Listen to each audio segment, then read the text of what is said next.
My father built this house almost completely by himself. So take that into account when you look at it. But the gray water, I want to have a big trough here, parallel to the back of the house, that the laundry and this shower, the sink, and then this shower can empty into, that is covered and filled with filter material. I know that I've got enough room here to do it because I know that it's just time and distance and biological activity that filters this water. So then along this track,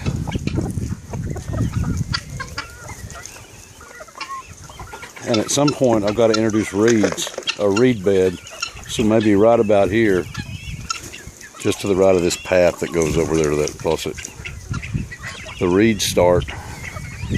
And then initially we're just going to have a pond out here in this, under this opening in the trees. But that's also where I want a fire pit.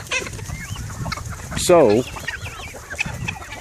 I bring this little gray water canal, and I think that that's about enough room for reeds from here to that flag right there. Or, I mean, about 5 feet beyond that flag. So this becomes an open, sort of circular pond, and this is a low spot in the backyard. And here I have a pawpaw tree. Here's a pawpaw tree. There's a mayhaw over there. Here's a pawpaw tree. Here's a mayhaw. And see, I'm walking the track. There's a little baby guinea keep. Otis, don't eat the little baby bird. Otis, don't. There's a mayhaw. There's a mayhaw. Anyway, these trees describe the circumference of this gray water tract, this pond, with an island in the middle, or a peninsula. Anyway, a spot here in the middle that I can put a fire pit in. And I think that would look nice and serve a dual function. It'd be aesthetically pleasing. And all these birds are going back here. This is where the laying pens are, and over here, because the compost bins, I think, are going to be right here at the back as well. Close enough to the house where they're just at the edge of zone 1. But from there we launch all the chicken tractors and bring them down here through this gate out this way as well. And the driveway, instead of curving around and going around the north end of the garden and the trailer, will just come straight through these 2 gates and then curve left in front of the house. And that'll help create a little bit of a fire break as well, such that it is. But we'll divide some of these up. I'll have some broiler tractors and some laying hen tractors. This is the first little chicken tractor that me and Chris built almost completely out of salvaged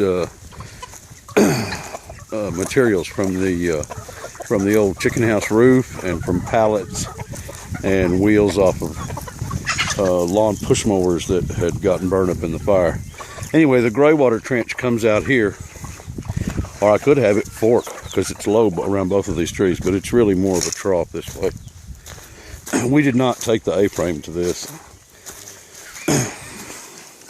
But right through here to the garden, and either make a big pond right here in this low spot with an herb spiral right here that stops at the base of it right by this gate, or a chinampa system just for kicks. I'll see what I can grow with that. And then the hoop house is going to be out there, where I currently have the north half of the conventional row garden right now. So I'll have the hoop house out there, and I might move this fence, as a matter of fact, from back here to encompass that area around the garden. Plus I have another roll of fence anyway. And that really around this backyard area and the garden, the kitchen garden and whatnot is the only hardwire fence that's up that I would absolutely keep in the plan right now. Anyway, and back here I want a cob oven. I want to do I want to play with cob. Cisterns on every corner, and I don't know how much water this generates, this size roof. I know I could calculate that. I'm sure I could calculate it pretty easily. Could probably find an engine online to do it for me. But I got to harvest water off of all these roof surfaces. The old chicken house, the shed out there, the trailer, any of these small coops, definitely the house, and recycle the gray water.